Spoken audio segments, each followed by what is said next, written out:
Hello everyone and welcome. So I'm going to show you in this video how to fill your monthly budget and get the best use of it. So first thing you need to do, you need to go for the categories tab, and here you need to add basically the expenses, the savings, the income. So you need to put basically what kind of categories or what kind of detailed expenses. So for example, I have added here rent, utilities, insurance. You can add whatever you want. And it's also the same for the saving. For example, we have personal saving, we have emergency fund. We need to save for emergency fund, we need to save for vacation, so we're gonna go vacation at the end of the year, and so on. And then you need to also to put the employment. What is the income you have? For example, you have income from the employment, you have income from the freelance. You put all the information here. So you're gonna put it once, and then in all the other tabs in this here, you can select from drop down menu. So here you can select from drop down menu, and this menu came from basically here. And also, for example, the monthly transaction, the drop down menu also. So you fill it only once, and then after that it will be easy for you to put the information and plan your budget, and also put your expenses, the actual transaction very easily by selecting from drop down menu. So we have filled this one. So this is the first step has been completed. The second step now you need to plan your budget. This is the second step. So first thing I'm gonna put the income. So we have employment, for example, income. So let's say $6,000, and then we have, let's say, freelance work, so maybe $500. And then we need also to put our expenses. So to plan our expenses, so we can select, for example, from the drop down menu, rent, utilities, for example, insurance, and then we keep adding.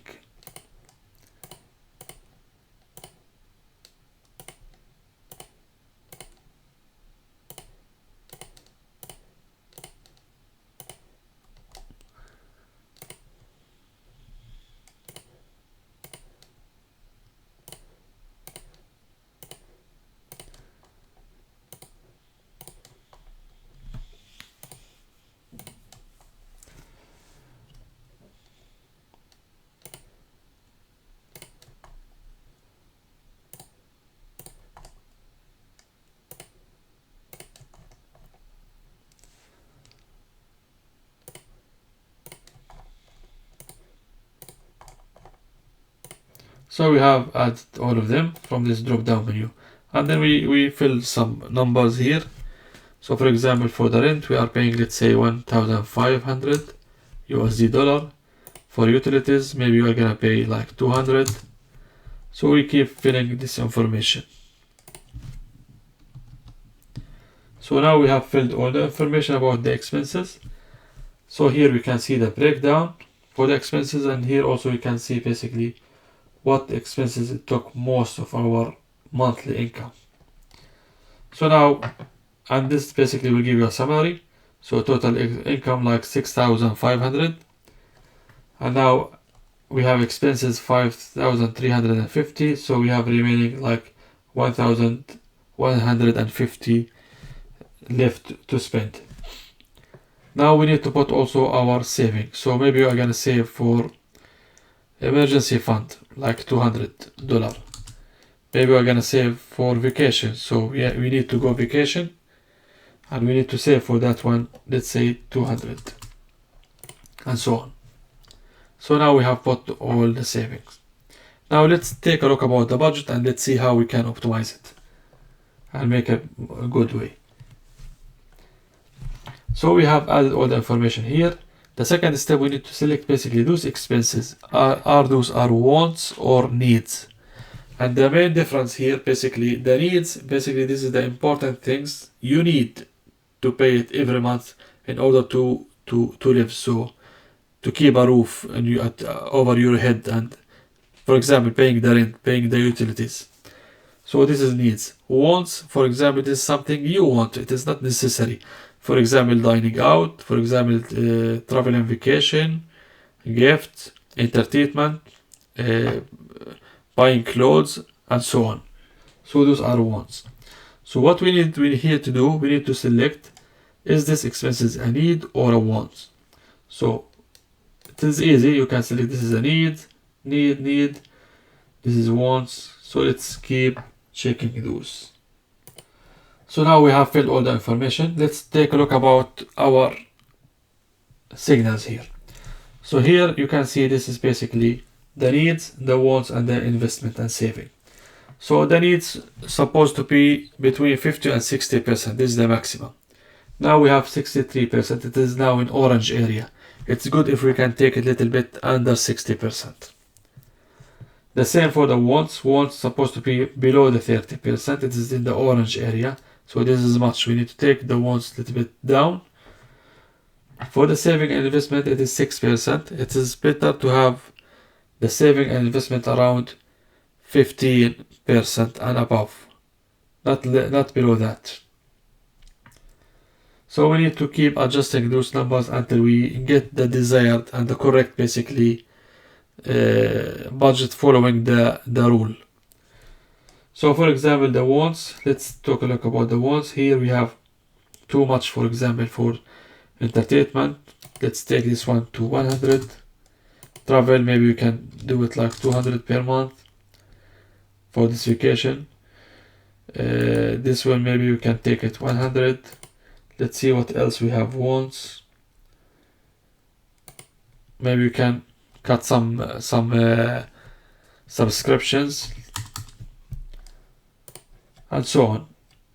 Also maybe we look for the groceries. This is the needs, but maybe we can take a little bit our need a little bit down. So maybe we can try to save also on the groceries. Let's put it like 600 and so on. So you keep adjusting until you get it back to the proper way, a green area. And now this is basically your total income. This is the amount you are saving, 400. Basically those are savings.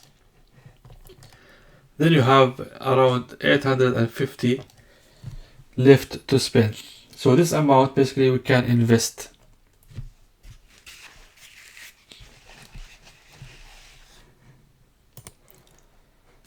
So this amount 850 we can invest. So if we go for the investment, now we have remaining 850. So we can invest all of them.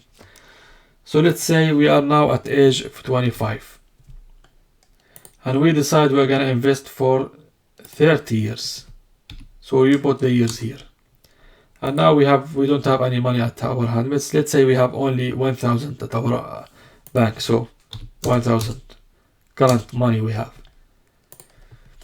So this means basically after 30 years investing $850 will give us a total capital of 1,875,000. So this is basically the beauty of the compound interest. Here also we need to put basically how much the interest or how much the return of the investment. So we put the annual return of the investment, which is 10%. For example, there's a lot of investment you give you good returns. One example of those investment, for example, you can invest in the stock market, let's say in some funds. So if you look, for example, for S&P 500, the average return for that in the last 20 years is around 10%. So this is one example. And there's also different examples for the investment you can do and give you like a good returns with low or average risk. So this is not a financial advice. This is basically I give you an example. So we assume that we are gonna get a returns of 10% for our investment, and we are going to invest 850 for 30 years. So now we are at 25. So after 30 years will be like 55. So at 55 maybe we can have an early retirement, or we decide okay, now we need to be in a financial free situation. So we have now the capital from this investment. After 30 years it reached 1.8 million.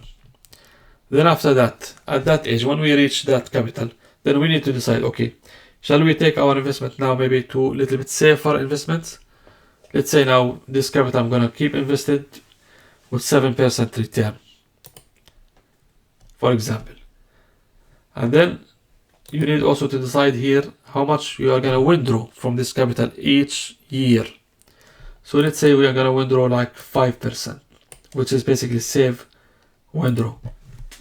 So 5%, if we withdraw 5% from our capital, which we still investing the capital, so that basically means that we can get like $7,800 each month, and still our capital will grow. So our capital will not go down, so it will grow because we have a 7% return and we are wondering only 5. Maybe we can take it, we would decide we need to take a little more money. So we'll take all basically the returns. So let's take 7%. Then you can see your capital still the same, 1.8, and you have like 10,000 monthly income. Maybe you decide, okay, I would like to take more. Maybe we're gonna take 10%. Even if the return will be 7%, I will take a little bit more. That will give us like $15,000 each month. But then you need to see your capital will go, by years it will go down to 500 after some years. And then you can see more information about when it will reach you this number. If you go for the last tab here, compound interest calculator. So here basically it will tell you more information. So at age 55, this amount of money you get. This is basically the amount you can get now, 15,000. You can withdraw with this 10%, but the safe, if you would like to keep your capital intact, you need to withdraw only 10,000. And here basically the details at age 55, how your capital will go, and then maybe at age 100, when you become 100 years old, this is your initial amount or capital will be around 500. So at age 100 still you have 500, even if you keep taking a lot of money. If you decide you'll take more than what you get as a return, for example. But if you decide to have the same amount, let's say here, let's go here. I'm gonna put this one 7% back. So the same capital will be, if you go for the compound interest, even after at age 100 you still have the same amount. Also there is a lot of, this is how we plan our budget and how we plan our financial free situation. So the more money you put in your monthly investment, the more money you get as a capital, and the more faster you reach your goal as a early retirement or financial free. Other things here, you can also follow up your monthly expenses. For example, in January, our, let's say, expenses, and then you can select, for example, from drop down menu, fuel, I'm gonna pay, let's say, $50 each week, which give me like 200 per month. Let's say other expenses I'm gonna have, let's say this January, I'm gonna pay dining out, let's say $50 dining out for weekly. So this is basically what you get, and you keep filling each month, January, February, and so on. And then here in the annual transaction, you can see basically all the information from those months, the expenses. It will come to the annual transaction here, and here it will give you a comparison basically between the budget, which is this one, which came from the planning budget, and then from the annual transaction. So this is the budget, and then this is the expenses. You will see basically, let's say for January, those the expenses 900. If you look here, we have like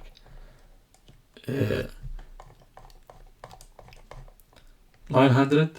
So it will come here, 900 now. And it will compare it also with how much planned for that month.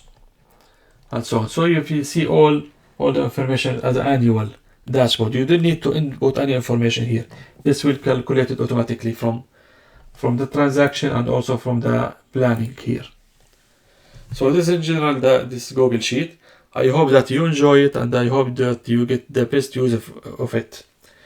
Please let me know in the comments if you need me to add more tabs or more information, or do you think that we need to adjust it a little bit more.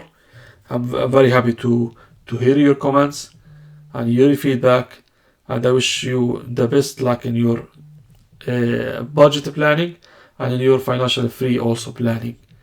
Hope you the best. Thank you very much.